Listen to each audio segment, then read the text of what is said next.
क़यामत की सबसे बड़ी निशानी काबा मुअज़्ज़मा को गिरा दिया जाएगा, इस नीयत से कि उसके नीचे खजाना है। दोस्तों, काबा हमारे दिलों की धड़कन है। सारी दुनिया के मुसलमान जिस जगह से बहुत मोहब्बत करते हो, अगर कोई शख्स काबा शरीफ को गिरा दे तो क्या कैफियत होगी, कितना शौक लगेगा, कैसा क़यामत का मंजर होगा।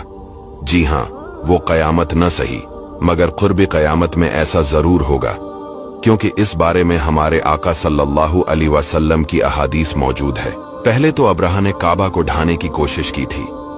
इस पर अल्लाह ताला ने परंदों का लश्कर भेज दिया और हर परंदे के पास 3 कनकरियां थी। अबाबील के इस लश्कर ने अब्राहा की फौजों पर इस जोर से संगबाजी की कि अब्राहा की फौज बदहवास होकर भागने लगी। इस तरह अब्राहा का पूरा लश्कर हलाक हो गया और काबा महफूज रह गया।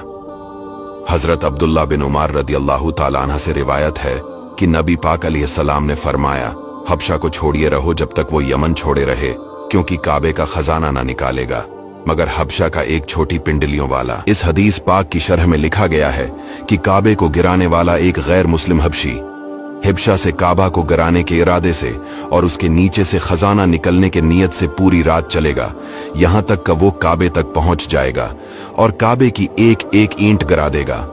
बेसिकली एक बात मशहूर है कि काबे के नीचे बहुत सारे बादशाहों का खजाना मौजूद है।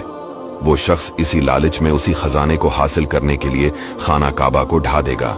दोस्तों, ये वाकया कब होगा? ये क़यामत की दर्दनाक निशानी कब पूरी होगी?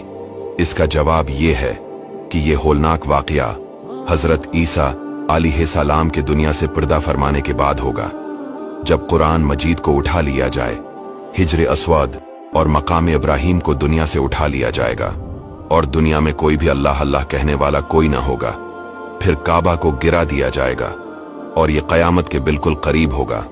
प्यारे नबी सल्लल्लाहु अलैहि वसल्लम फरमाते हैं, कसम है इस जात की जिसके कब्जे में मेरी जान है, मैं काबे के गिराने वाले को कुरान से देख रहा हूं।